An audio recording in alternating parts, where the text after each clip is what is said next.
Hello, I'm Marilyn Geller, Chief Executive of the Celiac Disease Foundation, and it is my pleasure to welcome you to discover what's happening in pediatric celiac disease. The Celiac Disease Foundation has a long history of supporting families with celiac disease. Since our founding in 1990, under the guidance of a world-renowned medical advisory board, we've played a key role in achieving federal recognition of celiac disease, improving diagnostic tools, and accelerating research for better treatments and a cure. To this end, we played a key role in the development of the celiac disease blood test, worked with NIH to gain recognition for celiac disease as a serious genetic autoimmune disease, lobbied for 10 years for today's gluten-free food labeling rules, and collaborated with major food companies to assure the availability of safe gluten-free food. I came to this position in 2012 as a former board of directors member.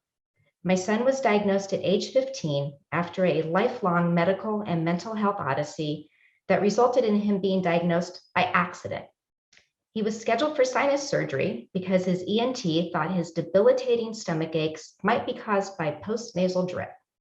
By this time, our very active child could no longer get out of bed and had been under psychiatric care for depression, anxiety, and suicidal ideation. For his preoperative blood testing, I demanded that they run everything, no matter the cost. And lo and behold, it was the inexpensive celiac disease test that no one had ever thought to order, that determined that his celiac antibodies, in his pediatrician's words, were off the chart. He underwent a biopsy, which confirmed his diagnosis. I applied for a position on the Celiac Disease Foundation Board of Directors because if our family, with me as a public health professional, and a husband who's an endocrinologist could not obtain a simple diagnosis, we could only imagine what it was like for other families. I'm grateful for the partnership with Deborah Seisler, Foundation Chief Development Officer, which has allowed the Celiac Disease Foundation to expand its role of patient support into becoming the world's preeminent patient advocacy organization, focusing on better diagnostics, therapeutic treatments, and a cure. In 2013, we debuted celiac.org, which is now the world's most trafficked website for celiac disease and includes the symptoms assessment tool, which has been used by more than 7 million people, which tells you if you're at an increased risk of celiac disease and provides you with a letter to take to your healthcare provider for testing. Our healthcare practitioner directory allows you to enter your zip code and review profiles for physicians, dietitians, and mental health providers who treat celiac disease in your area. Celiac.org also provides meal plans, recipes, the Eat Gluten-Free Marketplace, which is also available as an iPhone and Android app that showcases products from our sponsors and vendors, and our peer-to-peer fundraising program, Team Gluten-Free, in addition to many, many, many more resources to help you manage your or your child's celiac disease. By 2015, we had raised enough funds, thanks to your generous support, to offer research grants to our nation's most promising young celiac disease researchers, Dr. Silvester being one of them. Currently, we are supporting studies at multiple celiac disease centers with our latest grant at UC Davis, where they are working to reduce the allergenicity of wheat with a longer-term plan to breed strains of wheat that are safe for people with celiac disease. In 2016, we launched the iCure Celiac Patient Registry to quantify the patient experience to justify the need for therapeutic alternatives to the gluten-free diet and to drive federal and state policy change. The registry data has been published in multiple medical journals and presented at numerous medical meetings around the world. In 2017, in partnership with the North American Society for Pediatric Gastroenterology, Hepatology, and Nutrition, of which Dr. Silvester is the Celiac Special Interest Group Chair, we built an online software tool that helps clinicians diagnose celiac disease in pediatric patients and their families. One of the biggest challenges to drug development is the high cost and time needed for patient recruitment. To speed drugs through trial, in 2018, we created our iQualify Celiac patient recruitment platform, which allows our research partners to speed enrollment into their trials and studies, moving us that much closer to a cure. We also significantly invest in advocacy to achieve our research and policy goals. In 2019, I was invited to provide testimony before Congress on why federal funding was needed for celiac disease research. I was asked what exactly should NIH be funding? Days before the pandemic shutdown, the Celiac Disease Foundation convened in partnership with the Society for the Study of Celiac Disease, a consensus workshop at Columbia University to determine what we would ask NIH to fund. This led to members of our consensus workshop, including me, being asked to testify before the 2020 NIH Autoimmune Diseases Coordinating Committee, which then led to the planning of the March 2021 first NIH workshop on celiac disease, where I was asked to speak on the patient view. At the same time, throughout 2020 and early 2021, we were working on establishing the Congressional Celiac Disease Caucus, of which I am proud to say there are now more than 15 very powerful members, including Chair Representative Betty McCollum, who has celiac disease and has been our biggest champion on the Hill. In July of this year, because of all these efforts, the FDA asked us to present patients at the Gastroenterology Regulatory Endpoints and Advancement of Therapeutics Workshop, also known as GREAT, to hear what patients really want in terms of drug treatment. Beckett Hardin and his mother, Kathy Hardin, spoke about the impact of celiac disease on pediatric patients and why a drug to treat symptoms for cross-contact with gluten is desperately needed. So while we're out there fighting for our community on Capitol Hill and working to further research, we still continue with our mission of patient support. In addition to the resources I've mentioned and the many, many more I do not have time to discuss, we have our Student Ambassador Program, which allows children through young adults in college to become role models for others with celiac disease, while raising awareness in their communities and educating their peers. The Celiac Disease Management Plan for Schools is a self-paced video series with companion guidebook that instructs schools on how to implement American Disability Act and F504 accommodations for children with celiac disease based upon what is medically and psychologically necessary for children to succeed at school. It's an excellent program for parents to take because it informs you of what you can ask for and also what you should not expect your school to provide. Our State Advocacy Ambassador Program allows everyone ages 12 and up to be trained to drive policy change in their state and on Capitol Hill to improve the lives of those living with celiac disease. In addition to the web-based training, we host an annual patient education and advocacy summit that has live training. The 2022 summit will be held on March 3rd, and we hope that health conditions pending, we will be allowed with some of our state advocacy ambassadors to walk the Hill on March 2nd. And we have our family fun event for all, the CDF Virtual Turkey Trot Cross Country Challenge coming up on November 13th and 14th, where you can support celiac disease research by registering for you, your family, and even your pets. You receive a t-shirt, a bandana for you and your pet, a personalized fundraising page, and the opportunity to unlock gluten-free prizes if you download the app, which will track your steps during the weekend to move you from New York to the Celiac Disease Foundation headquarters in Los Angeles. Last year, we had more than 2,500 people join from around the world who also submitted videos and photos of their family and friends walking, running, doing yoga, dancing, gardening, skiing, and even tending chickens. I invite you all to register to empower your loved ones as we move together to cure celiac disease. At this time, it is my pleasure to introduce Dr. Jocelyn Silvester. Dr. Silvester completed her PhD in biology at the University of Cambridge in England and earned her medical degree from Dalhousie University in Halifax, where she was fortunate to be mentored by Dr. Mohsin Rashid, who inspired a career in celiac disease research that started with her winning the J.A. Campbell Young Investigator Award from the Canadian Celiac Association. She completed her residency in pediatrics, where she worked with Dr. Donald Dirksen to establish the Manitoba celiac disease cohort before moving to Boston to complete her fellowship in pediatric gastroenterology, working with celiac luminaries Dr. Kieran Kelly and Dan Leffler.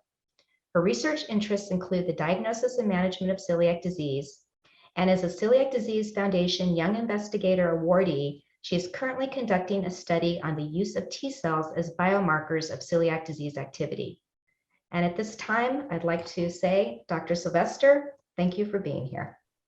Thank you very much, Marilyn. It's wonderful to be here and to see, if not familiar faces, at least familiar names. So I'm always happy to talk about my favorite topic, which is celiac disease. So let's just make sure the hardest part of this presentation goes smoothly. Can everybody see my screen?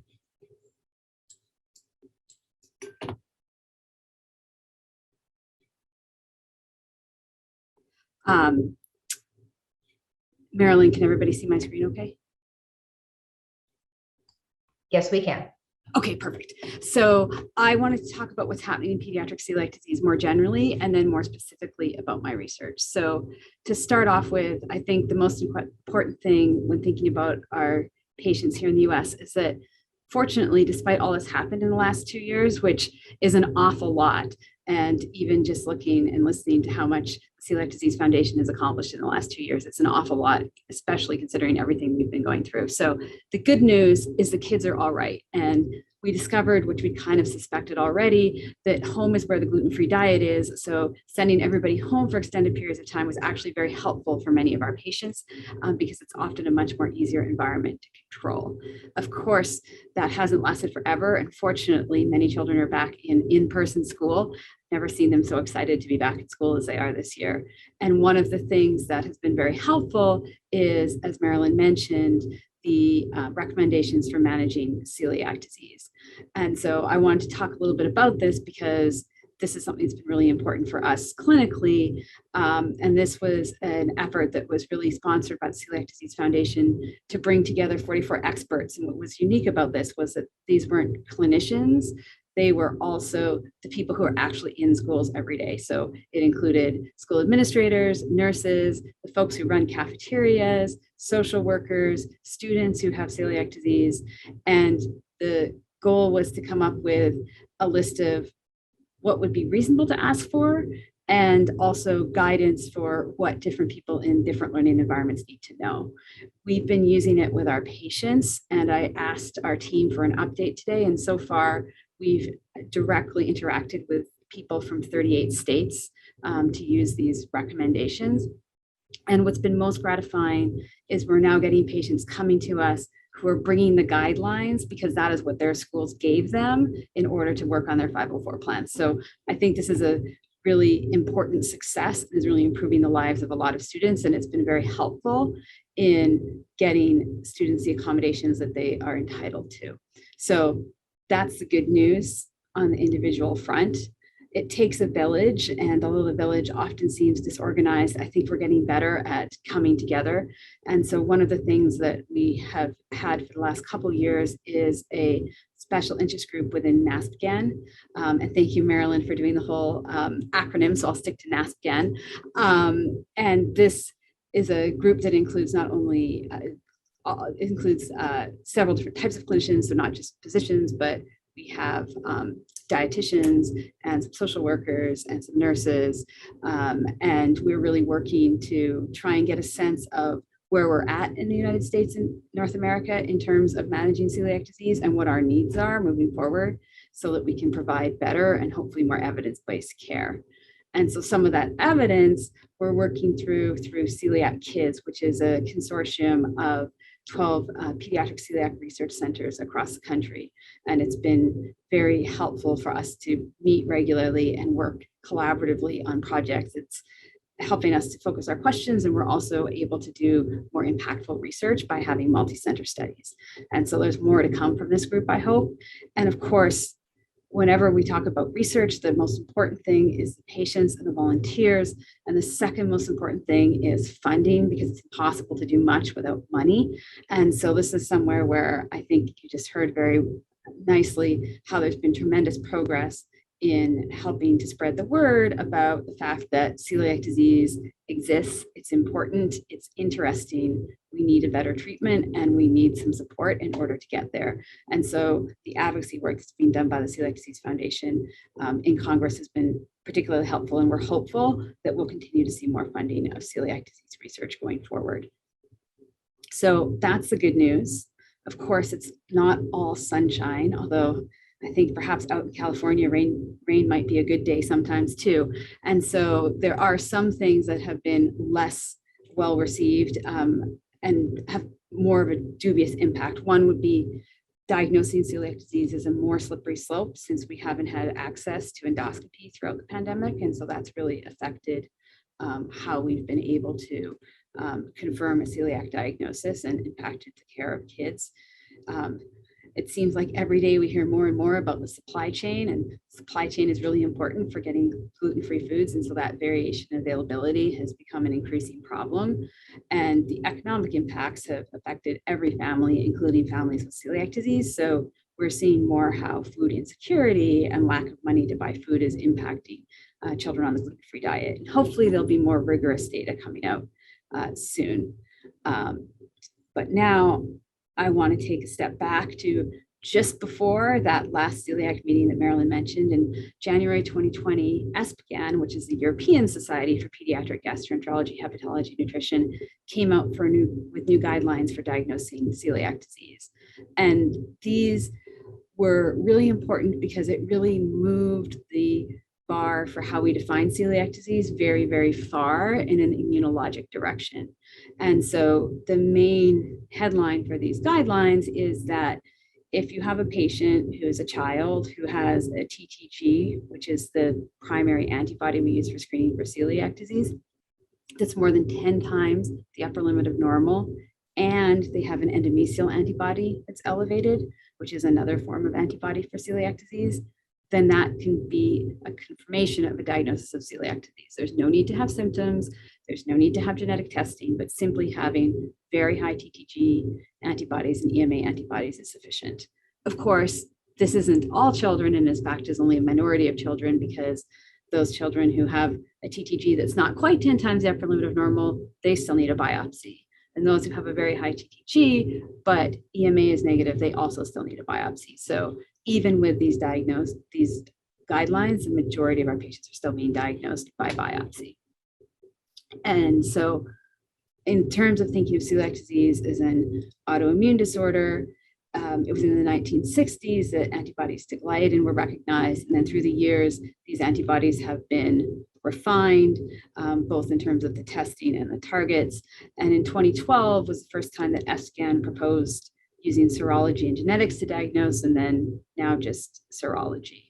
Of course, nothing's perfect, and there's some clear limitations of serology for diagnosing celiac disease, many of which may be familiar. Most importantly, this is driven by the reaction to gluten. So these tests are not reliable on a gluten-free diet.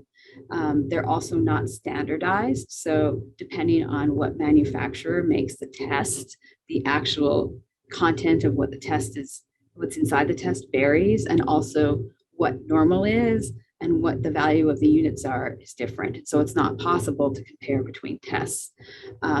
They also aren't perfect. So definitely there's people who have celiac disease who don't have elevated TTG or EMA. And there's also variability in how the assays work across different assays and also across different ethnic groups. And most importantly, they're not 100% specific. So while those with very high levels of TTG are very likely to have celiac disease, it's not 100%. So even with European guidelines, there's a potential for misdiagnosis. But I think in thinking about these guidelines, really, it gets us to perhaps a more interesting place, which is really what defines celiac disease.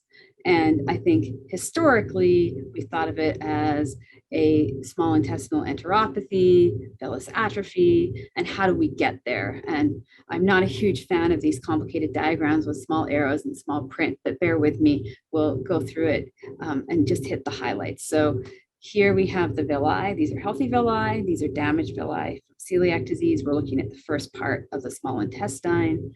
This is the lumen, which is where food is. This is the epithelial barrier, those cells that protect us from what's inside our gut. And then this is inside us. So this is the tissue just inside that epithelial barrier. And so if we eat gluten, whether we have celiac disease or not, this gets digested and the protein gets broken down into smaller fragments, which are either individual Legos or strings of Lego put together. Some of these are going to cross over into the epithelium here below the epithelium. They're going to pass over the epithelium. And in this area, they can encounter TTG. And tissue transglutaminase can process gluten so that it binds better to DQ2 and DQ8. And so this genetic susceptibility for celiac disease comes from the fact that DQ2 and DQ8 are receptors that hang off cells that can bind gluten and show gluten to the immune system.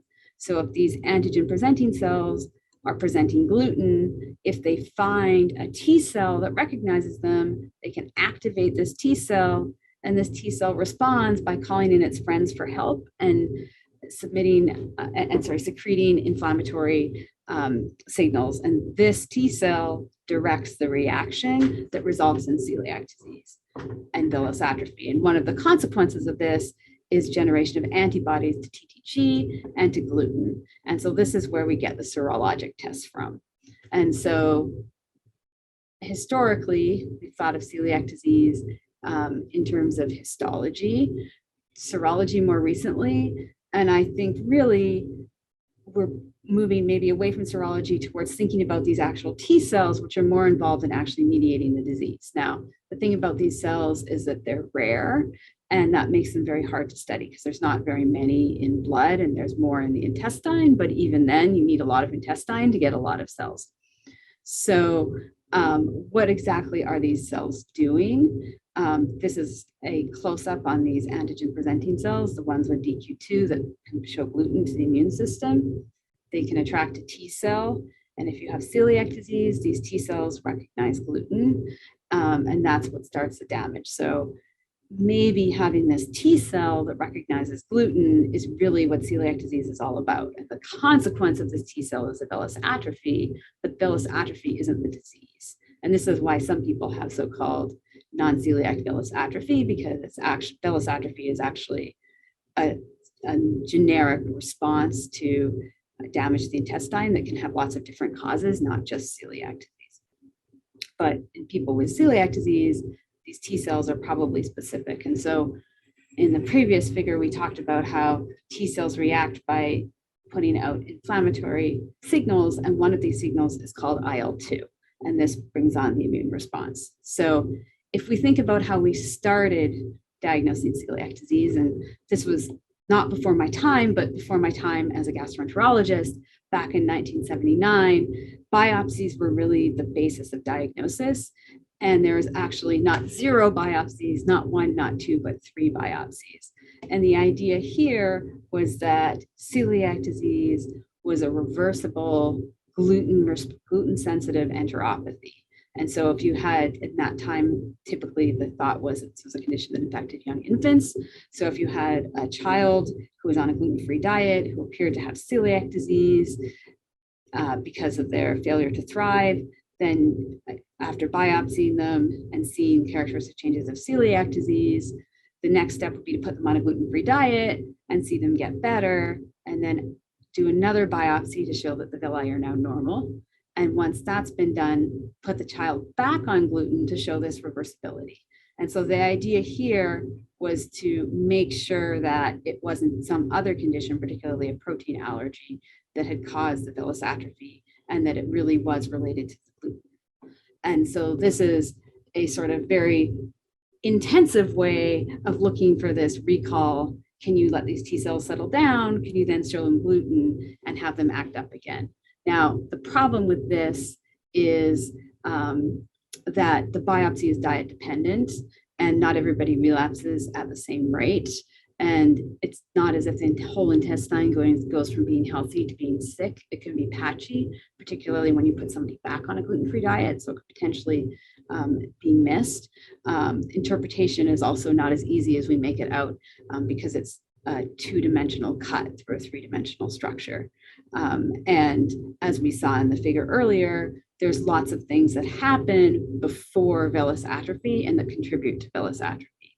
And so villous atrophy is probably more of an end-stage lesion in celiac disease, which begs the question, when does one become a celiac? And does it have to be that there's villous atrophy, or is there something else that maybe defines celiac disease? And if we could discover that before villous atrophy develops, people would not have to get as sick.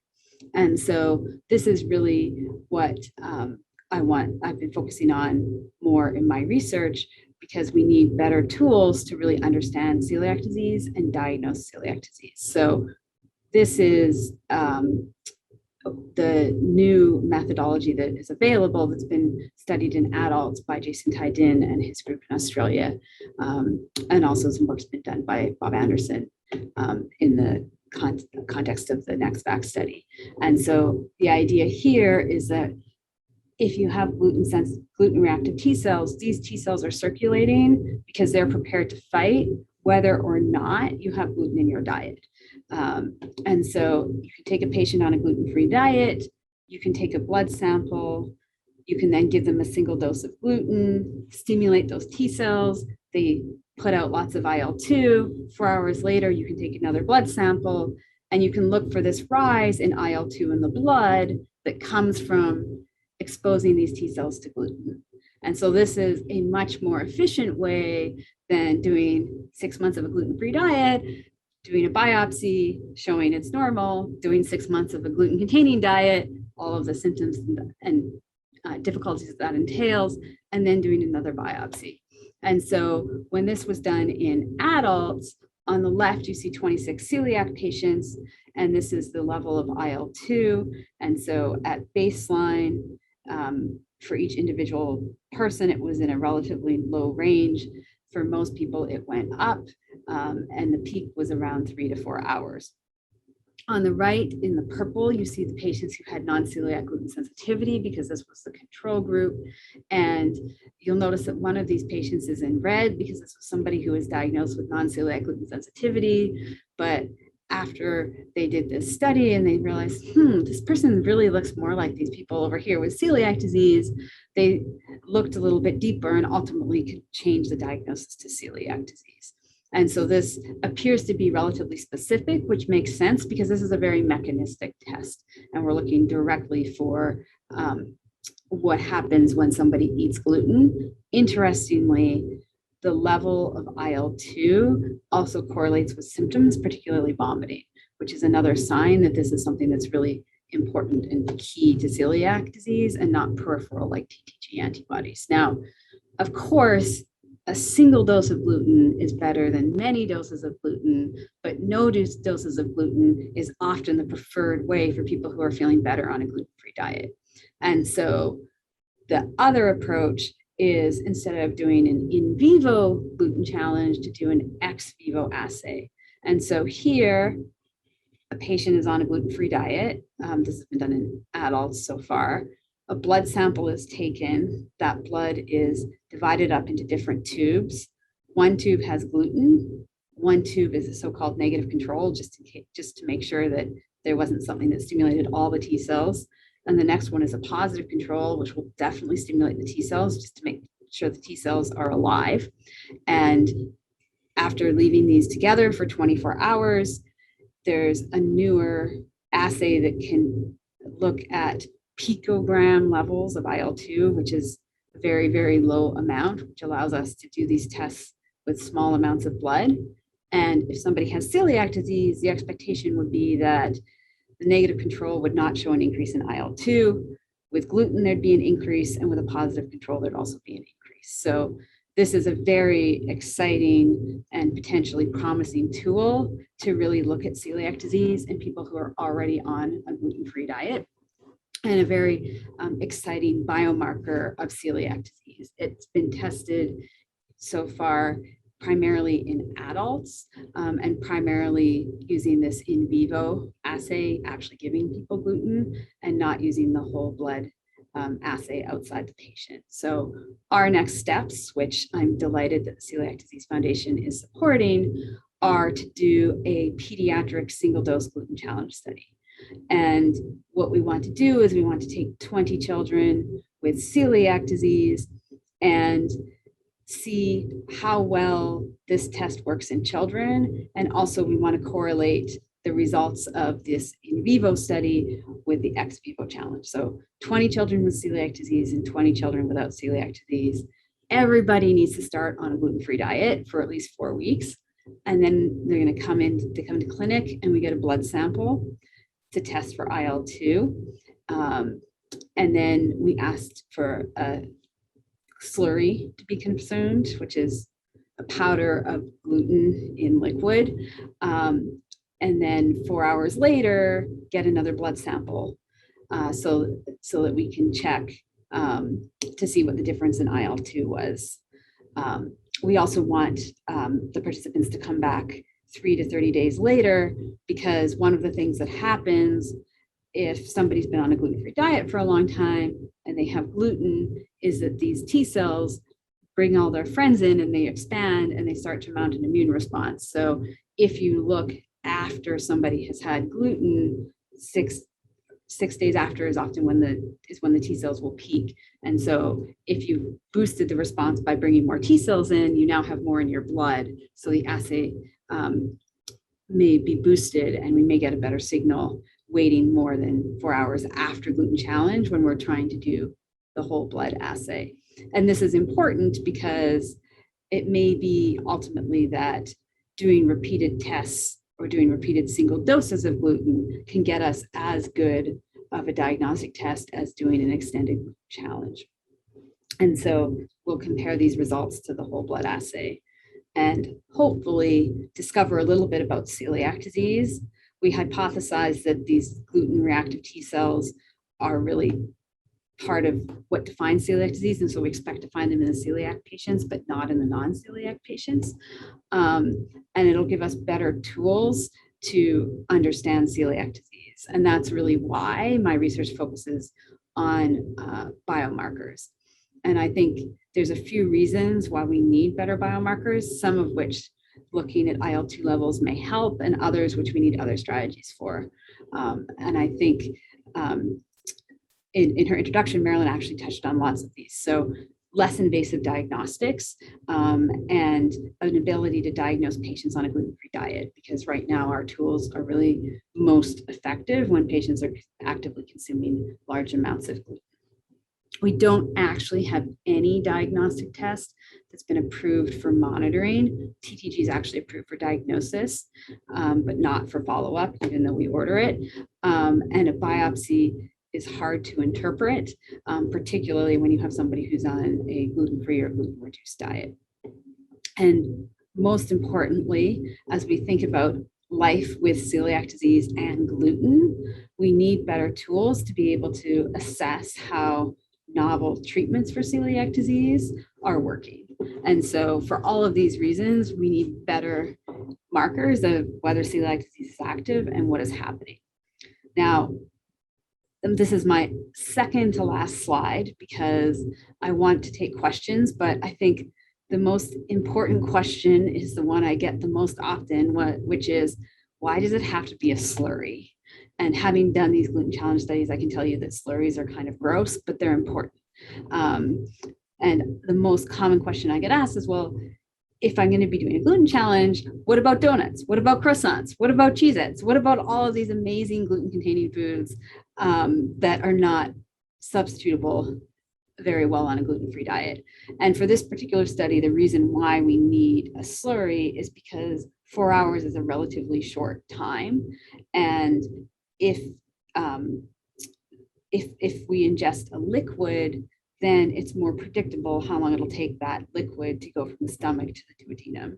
Whereas if it's a more complex meal, then there's more factors that go into affecting the time for that gluten to be digested and show up in the duodenum. So for these short studies, definitely we need a slurry, which is disappointing, but I'm hopeful that we can move forward and there may be other scenarios where actually having gluten-containing foods would be a more appropriate tool.